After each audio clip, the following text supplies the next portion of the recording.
เจ้าทักเข้ามาทางเพจครูตุ๊กตาแล้วมื้อนี้ครูอยากให้เจ้าฟังคลิปนี้สั้นๆเพื่อมันจะเป็นประโยชน์กับตัวเจ้าเอง เจ้ากำลังคิดที่จะขายออนไลน์อยู่หรือถ้าหากว่าเจ้าขายอยู่แล้วก็ตามมื้อนี้ตุ๊กตาจะมีเคล็ดลับวิธีการมาบอกว่า3เคล็ดลับเฮ็ดแนวใดให้สามารถขายออนไลน์ได้แบบเติบโตขึ้นไปเนาะถ้าหากว่าเจ้าฟังแล้วเจ้านี่เป็นคนที่ขายดีอยู่แล้วเจ้าอาจจะบ่เหมาะกับคลิปนี้นะสามารถออกไปได้เลยแต่ถ้าฟังแล้วเจ้าบ่เป็นคนที่ขายดีเถื่อและอยากรู้เคล็ดลับฟังให้จบเด้อ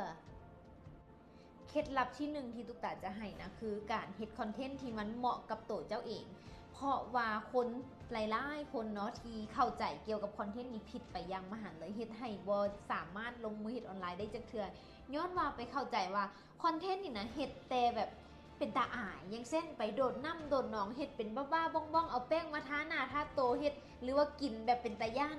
หลายๆคนเข้าใจว่าคอนเทนต์คือสิ่งนั้นความจริงแล้วโบแมนทั้งหมดอันนั้นแมนค่ะเจ้าพ้องว่าคอนเทนต์คือกันแต่ว่าคอนเทนต์นี่มันมีหลากหลายแบบคอนเทนต์มีแบบไหนแดนมีคอนเทนต์แนว how to คอนเทนต์แนวอินฟูคอนเทนต์แนวไลฟ์สไตล์ชีวิตของเฮาหรือว่าคอนเทนต์ให้ข้อมูลลูกค้าไออย่างพวกนี้นะซึ่งแน่นอนว่าสิ่งต่างๆอันนี้ยังบ่หมดแต่นี่เว้าแค่บางส่วนให้ฟังมันมีอีกหลายอย่างแต่ว่าแต่ละคนนี่เขาเกิดมาเขาบ่คือกันอยู่แล้วเนาะเจ้าก็เป็นแบบหนึ่งผู้ก็เป็นอีกแบบหนึ่งผู้นั้นเราก็เป็นอีกแบบหนึ่งที่นี่เขาจะมาเฮ็ดคอนเทนต์คือกันหมดเลยบางทีเขาก็บ่ได้มักสไตล์แบบนี้มันก็จะบ่เป็นโตเขาก็เห็นบ่ได้ฉะนั้นมื้อนี้นะเจ้าต้องตัดความกลัวคำว่าคอนเทนต์นี้ออกไปจากหัวก่อนแล้วเริ่มออกมาเฮ็ดคอนเทนต์ได้แล้วที่2คือการเฮ็ดเรื่องยิงแอดเจ้าเพราะว่าต้องบอกสิว่าประเทศลาวเฮานี่นะมีคนอยู่ 7,000 ล้านคนแล้วคนที่ลิ่น Facebook ขนาดมี4ล้านคน4ล้านปลายคนประมาณนี้แยกยิงซ้ายคิดสภาพเบิ่งว่ามื้อนี้นี่นะเจ้า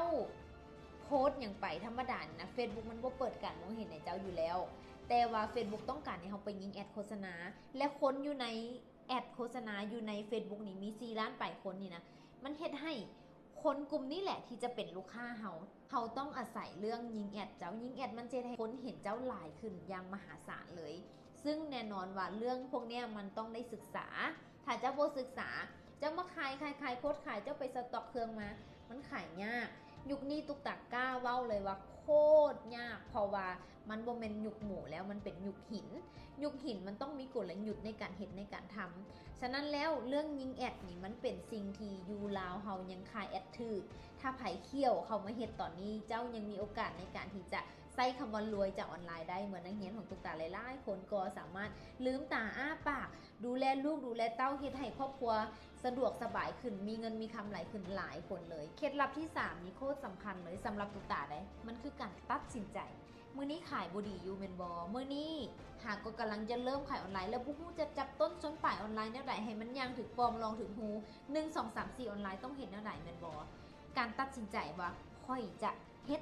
ค่อยจะทำค่อยจะศึกษาหาความรู้ในการเฮ็ดในการทำเพื่อให้มันไปรอดฮอดฟังเพื่อให้เงินที่ค่อยจะมาลงถึงนี่มันบ่สูญสับดับถึงอันเนี้ยคือสิ่งที่สำคัญหัวใจสำคัญนะบางคนเนี่ยจะเฮ็ดกับบ่เฮ็ดเต็มที่จะบ่เฮ็ดก็คิดอยู่หั่นแหละวนอยู่ในหัวอยู่หั่นแหละมันเสียเวลาการที่เฮาเป็นจังซี่นะถ้าจะเฮ็ดคือลงมือเฮ็ดบ่ว่าอีหยังจะเกิดขึ้นเฮ็ด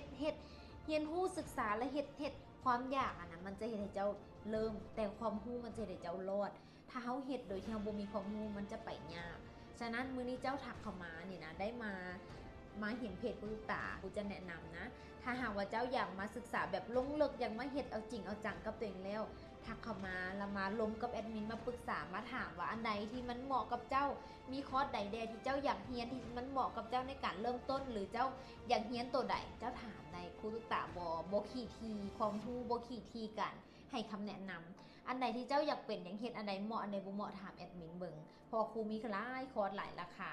หรือถ้าเจ้าคิดว่าข้อยยังบ่อยากเรียนเธอข่อยยังเป็น